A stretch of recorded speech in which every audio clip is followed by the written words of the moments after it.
माँ तो सिर्फ माँ होती है जिसका स्थान कोई नहीं ले सकता है। रमेश अब बड़ा हो गया था। पढ़ लिख कर अब उसकी एक अच्छी सी नौकरी एक शहर में भी लग गई थी। कुछ दिनों के बाद उसके माँ बाप उसकी शादी एक सुंदर और सुशील लड़की से करा दिया, जो कि वो भी नौकरी करती थी। अब रमेश और पत्नी दोनों जॉब करते हुए एक साथ ही शहर में बस गए थे।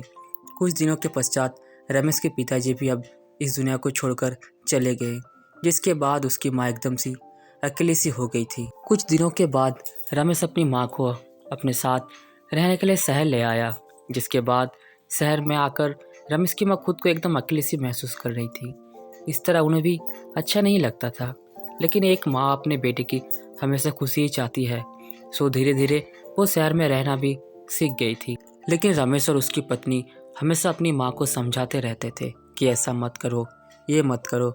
मतलब कि वो अपने माँ को गांव की एक तरह से गवारी समझते रहते थे।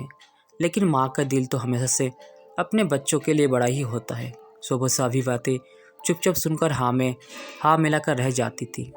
एक दिन की बात है, सुबह रमेश की पत्नी को ऑफिस जल्दी जाना था। सो वो सब कुछ जल्दी से तैयार करके रमेश का खाना पैक करके ऑफिस चली गई। फिर इसके बाद रमेश भी जल्दी जल्दी तैयार होकर ऑफिस निकल गया था। फिर कुछ समय बाद रमेश की माँ ने देखा कि उसका बेटा तो खाने का लंच बॉक्स तो घर पर ही भूल गया। तो माँ ने बिना देर करते हुए फटाफट ऑफिस पहुंच गई और पास में एक कुर्सी पर बैठ गई, क्योंकि कंपनी में बाहर के व्यक्तियों को अंदर जाने के लिए मना था। सो फिर बेटे को दिक्कत ना हो इसलिए फ़ोन न करके मैसेज किया, लेकिन रमेश अपने काम में बिजी था। सो माँ के मैसेज पर ज़्यादा ध्यान ना दिया, लेकिन उसकी माँ बाहर कब से उसका इंतज़ार कर रही थी। इस तरह कई घंटे बीत गया और इस बीच कई मैसेज भी किया, लेकिन रमेश का कोई उत्तर नहीं आ रहा था। इस तरह रमेश की माँ को चिंता होने लगी थी। लेकिन रमेश अपनी माँ के कई मैसेज आने के बाद वो अंदर ही अंदर खूब गुस्सा होने लगा था।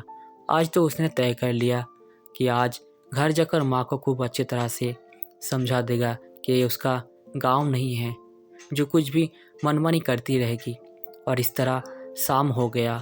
अब रमेश घर जाने के लिए कंपनी के बाहर निकला तो देखा उसकी माँ तो यहीं खड़ी है, जिसे देखकर उसका गुस्सा अब 7वें आसमान पर था और बिना कुछ पूछे ही अपनी माँ को डांट फट करने लगा कि पहले तो घर में खाली बैठे बैठे मैसेज से परेशान करती रहती है और अब तो उसके कंपनी में भी आ गई है। आखिर उनका ये गांव नहीं है जो मनमानी करती रहेगी। ये सुनकर रमेश की माँ ने खाने का टिफिन रमेश की ओर आगे बढ़ा दिया, जिसे देखकर रमेश की अब समझाते हुए देर न लगी कि वो अपना खाना भूल गया था, जिसे माँ ने उसे देने के लिए यहाँ आई थी। इसके बाद रमेश की माँ बोली, बेटा भले ही तुम बड़े हो गए हो, बड़े शहर में रहने लगे हो, भले ही अच्छे बुरे की ज़्यादा समझ आ गई हो, लेकिन मेरे लिए आज भी मेरे कलेजे का टुकड़ा ही है, जिसे मैंने बचपन से लेकर आज तक पालते हुए आ रही हूँ। रमेश को अब आंखें खुल चुकी थी कि आखिर उसकी माँ उसकी परवाह करते हुए खाना लेकर आई थी, जिसे वो बिना सोचे समझे अपनी माँ को ही डांटे जा रहा था। अब वो अपने किए हुए पर बहुत पछतावा हो रहा था, जिसे देखकर माँ ने उसे एक बार फिर से अपने गले लगा लिया। और इस तरह रमेश अब आगे से खुद को माँ के लिए बदल लिया था। अब उनकी पहले से ज़्यादा अच्छे से देखभाल करने लगा था, जिसके बाद माँ को अब शहर भी अच्छा लगने लगा था, क्योंकि अब उसका बेटा फिर से उसे मिल गया था। तो दोस्तों, अगर ये कहानी आपको अच्छी लगी है तो कमेंट्स में ज़रूर बताएं और चैनल पर पहली बार है तो सब्सक्राइब ज़रूर करें। धन्यवाद।